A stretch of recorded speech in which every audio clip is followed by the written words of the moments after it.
dakwah.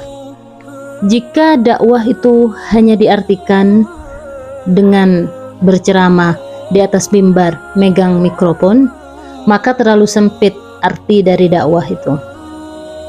Karena dakwah itu dilihat dari asal katanya adalah artinya menyeru atau mengajak. Mengajak apa? Makna dakwah yang sesungguhnya adalah mengajak seseorang yang lupa, yang asalnya lupa kepada Allah, menjadi ingat kepada Allah. Mengajak orang yang asalnya jauh dari Allah menjadi dekat dengan Allah. Mengajak orang yang asalnya suka maksiat menjadi taat kepada Allah. Itu makna dakwah yang sesungguhnya. Sehingga jika dakwah ini diartikan hanya berceramah saja, maka hanya orang-orang tertentu saja yang bisa berdakwah. Hanya orang-orang tertentu, hanya ustadz atau ustadzah saja yang bisa dapat pahala dakwah. Kalau makna dakwah hanya berceramah, memang benar berceramah adalah dakwah, memang dakwah yang memang sesungguhnya, tapi tidak semua orang bisa berceramah, karena ceramah itu harus atas dasar ilmu, harus memang benar-benar tahu ilmu, karena kalau ceramah tanpa ilmu sesat akhirnya, sesat dan menyesatkan akhirnya.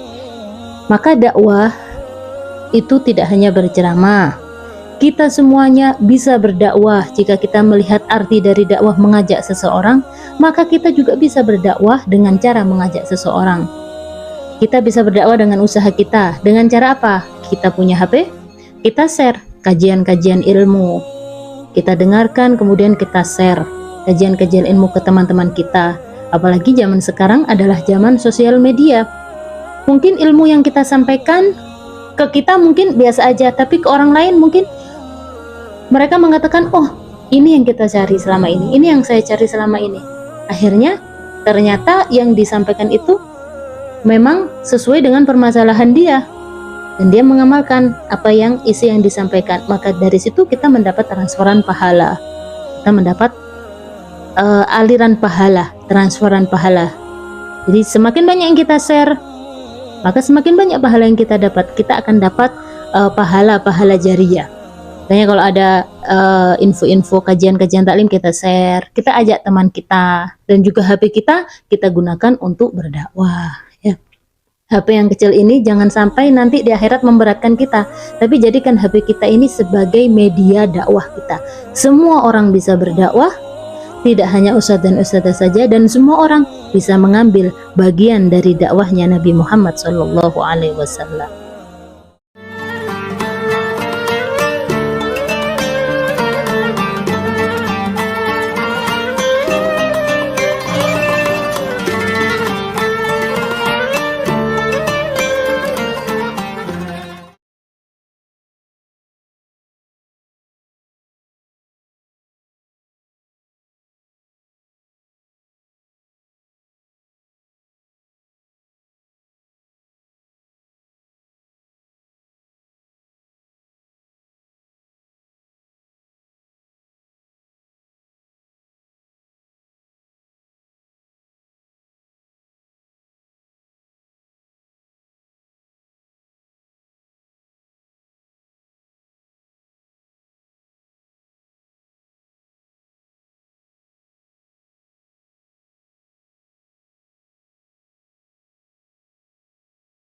Ma'ul kathir la yatanajjasu, tidak najis illa kecuali idza taghayyara, kalau berubah ta'muhu, rasanya,